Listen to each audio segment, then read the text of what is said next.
Сәлеметсіздер ме, құрметті қатысушылар. Бүгін біз сіздермен марафонның 6-шы сабағын бастаймыз. Бүгінгі біздің тақырыбымыз жасөспірімдік жүктілік. Яғни бұл қазіргі кезде қоғамда өте актуалды тақырыптардың бірі. Жалпы жасөспірімдік жүктілік дегеніміз не? Бұл бізде 19 жасқа дейінгі пайда болатын жүктілік. Бұл мәселе жалпы денсаулық сақтау, әлеуметтік және экономикалық салаларда көптеген қиындықтарды туғызатын процестің бірі болып табылады. Жасөспірімділік жүктіліктің статистикасына келетін болсақ, яғни Қазақстандағы көрсеткіштерге сүйене отыра 2017 жылы 15-18 жас аралығындағы қыздардың арасында 3,4 мың босану тіркелген болатын. 2022 жылы бұл сан 5,2 мыңға дейін өсті, яғни 50,5%-ға дейін артқан. Ал 2023 жылы 5994 жасөспірім қыз босану фактісі бойынша тіркелген болатын. Бұл жалпы туу көрсеткішінің 1-3%-ын құрайды. Ал жалпы басқа әлемдердегі, басқа мемлекеттегі көрсеткіштерге қарайтын болсақ, яғни 2013-2015 жылдары әлемде 15-19 жас аралығындағы жасөспірімдер арасында туу көрсеткіші 1000 қызға шаққанда шамамен 46-ны құрайды. Жалпы жасөспірімдік жүктілік дегеніміз бұл не үшін пайда болады? Ең бірінші ол әрине білімнің болмауы, білімнің жеткіліксіздігі. Яғни бұл жерде мектептерде, қоғамдарда немесе отбасында жыныстық тәрбие мен контрацепция әдістері туралы ақпараттардың мүлдем болмауы немесе оның аз болуы, және әлеуметтік экономикалық факторлар, яғни бұл төмен табыс көзі, немесе білім деңгейінің төмендігі, немесе жұмыссыздық әсерінен бұл жүктіліктер орын алуы мүмкін. Келесі ол отбасылық бақылаудың әлсіздігі, яғни ата-ана мен баланың арасындағы қарым-қатынастың жеткіліксіздігі, яғни ата-аналардың бұл тақырыптарда ашық сөйлеспеуі балалармен. Келесі ол бізде мәдени және діни факторлар, яғни кейбір діни ұйымдардың немесе кейбір діни ағымдардың ережелеріне сәйкес өте ерте жаста неке құру сияқты фактілер орын алады. Соның әсерінен бұл ерте жүктілікке алып келуі мүмкін.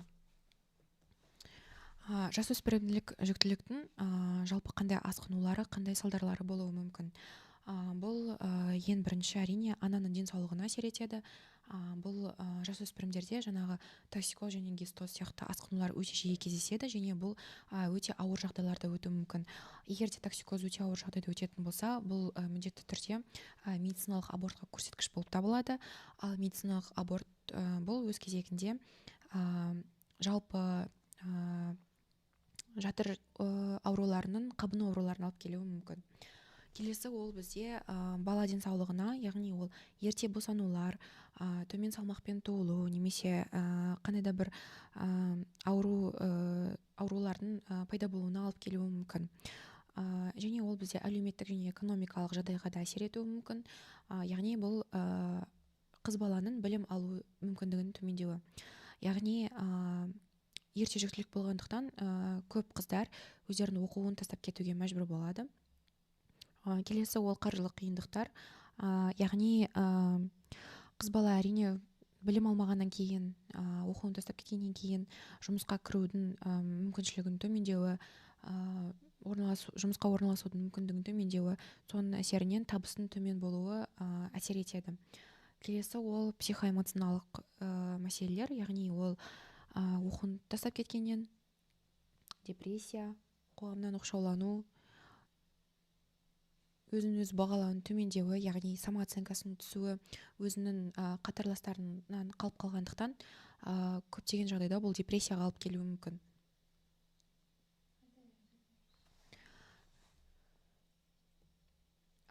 Жалпы осы жасөспірімділік жүктіліктің болмауы үшін біз қалай алдын алу шараларын ұйымдастыруымыз керек? Яғни ол ең бірінші жыныстық тәрбиенің берілуі, яғни бұл мектептерде, отбасында, ата-ана мен баланың арасындағы қарым-қатынастың болуы, жыныстық білім беру бағдарламаларының болуы, яғни соған байланысты көптеген лекциялардың, іс-шаралардың өткізілуі, немесе қандай да бір сол ұйымдардың қозғалыстардың болуы. Және соның мысалы мектеп басшылығының сол ұйымдарды, сол лекцияларды қолдауы болып табылады. Келесі ол бізде контрацепция құралдарына қолжетімділікті арттыру. Яғни жасөспірімдерге кеңес беру орталықтарын ашу, яғни оларға арналған мысалы кеңесті бізде кім бере алады? Бұл тек қана дәрігерлер бере алады. Ол дәрігерлерге мысалы олар баруға қорқуы мүмкін, немесе қаржылық жағынан оларға қиын болуы мүмкін консультация алу. Сондықтан да тегін консультация өткізетін мектепте немесе емханаларда сондай бөлімдерді, ұйымдарды ашу керек. Келесі ол қоғамдық ақпараттандыру, яғни бұл жерде жасөспірімдердің арасында жүктіліктердің салдары туралы ақпараттық науқандар жүргізу. Яғни ол асқынуларды егер де көп адамдар білетін болса, онда олар контрацепция әдісін қолдануға олар үйрене бастайды. Яғни бұл жерде бізде қандай асқынулар болуы мүмкін? Мысалы, аборт болуы мүмкін, немесе түсік болуы мүмкін. Және бұл өз кезегінде ең соңында бедеулікке де алып келуі мүмкін. Келесі ол бізде ата-аналармен жұмыс, яғни ата-аналарға балалармен ашық сөйлесуді үйрету, яғни бұл информацияны қалай балаға жеткізу керек, қалай балаға түсіндіру керек. Жалпы бұл жерде отбасылық құндылықтарды нығайту болып табылады. Жалпы жасөспірімдік жүктілік ол бізде қоғамның барлық салаларына әсер ететін күрделі мәселе болып табылады. Оның алдын алу үшін бізде кешенді шаралар іске асырылуы керек. Оның ішінде ол білім беру, медициналық қызметтерді жақсарту және әлеуметтік қолдау көрсетудің маңызды рөл атқарады. Жасөспірім ана болудың психологиялық қиындықтары, яғни ол эмоционалдық тұрақсыздық, стресстің жоғары деңгейі, депрессияға алып келуі мүмкін, яғни қоғамдық стигманың да әсері болып табылады. Жасөспірім өз өмірін жоспарлау мүмкіндігін шектелуі, себебі ол өзін сабағын тастап кетуге, өзін өмір салтын ұстана алмауы мүмкін. Сондықтан да бұл жерде мүмкіндігі шектелгеннен кейін бұл қыз балада стресс жағдайына алып келуі мүмкін. Және осы жағдайларды болдырмау үшін бізде психолог мамандардың көмегіне жүргізу керек, яғни психологиялық қолдау әдістері жүргізілуі керек. Ол бізде арнайы психологиялық мамандармен жұмыс жасалуы керек, немесе осы жағдайда көмек бере алатын арнайы топтар құрылуы керек, және ата-аналармен бірге кеңес беруі керек. Жалпы мұндай жағдайларды орын алмау үшін контрацепция туралы бізде толық ақпарат жүргізілуі керек. Яғни ол жасөспірімдерге арналған қауіпсіз және қолжетімді контрацепция әдістері.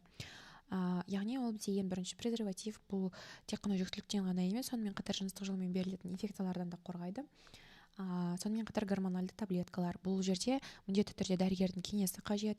Яғни бұл гормональды таблеткалардың қолдану схемасы, оған арналған көрсеткіштері, немесе оның қарсы көрсетілімдері болатын болса, соның барлығын айтып түсіндіріп, яғни дәрігерден қолжетімді кеңес ала білуі қажет.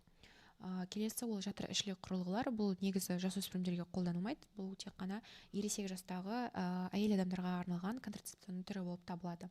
Және шұғыл контрацепцияның бізде қолдану өзінің схемасы болады, яғни өзінің арнайы көрсеткіштері болады. Бұны тек қана осы шұғыл экстрені төтенше жағдайларда ғана қолдану керек.